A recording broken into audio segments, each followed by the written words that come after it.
This is a story about a boy named Jacob who can see and speak to invisible monsters called Hologast. Jacob's friends have been taken by Wights, a group of evolved Hologasts who are capturing as many peculiar people as they can. Emma, a girl who can control fire, and Addison, a talking dog, work together with Jacob to figure out where the children were taken.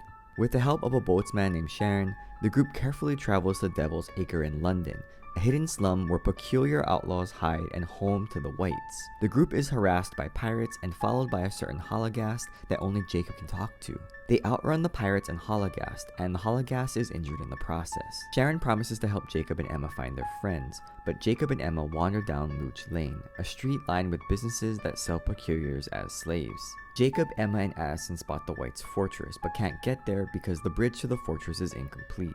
A group of peculiars attacks them, but Sharon and his cousins save them, while Addison sneaks on a truck that enters the Wights' fortress. Jacob and Emma recover at the house of a man named Bentham, a collector of peculiar things and brother to Miss Peregrine, a powerful peculiar and headmistress to Jacob and his friends, and Jack, the leader of the Wights. Bentham explains that Jack has been obsessed with finding the mythical Library of Souls, a special time loop where peculiars supposedly check out their supernatural abilities before dying. Bentham further explains that he tried to stop Jack and his supporters in the past from finding the library and stealing the abilities, by indirectly causing the explosion that turned them into Hologasts. In order to rescue Jacob's friends, Bentham suggests that they use the Panloopticon, a machine that contains unique doors to time loops across the world, one of which is to a door inside the Wights' fortress. The machine doesn't work, and the only way to fix it is for Jacob to bring back the injured Hologast that was chasing them earlier. Jacob rescues the Hologast from a cage fight, but it suffers a bad wound during the fight.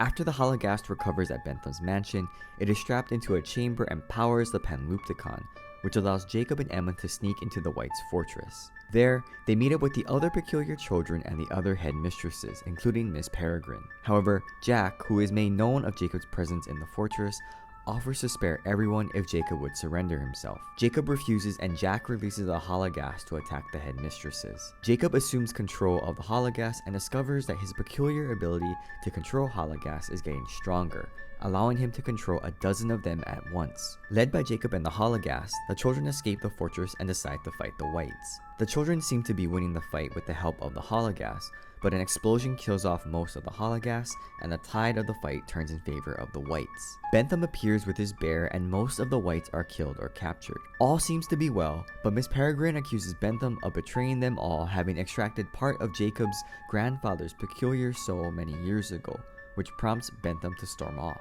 Jack then appears with Bentham, who did in fact betray them by capturing Miss Peregrine. Jack leads the children to the Library of Souls, where they find a large series of caverns full of invisible stone jars with peculiar abilities. Once Jacob helps Jack identify a jar containing a powerful peculiar soul, Jack shoots him, but Jacob's bulletproof scarf saves him. Jack empowers himself with a strong peculiar soul and begins to grow. The children try to fight Jack, but he is too strong for them. Bentham instructs Jacob and Miss Peregrine that while he's gonna stay and fight Jack, they should close the loop to lock them in forever. Bentham empowers himself with a powerful peculiar soul, and he and Jack begin to fight.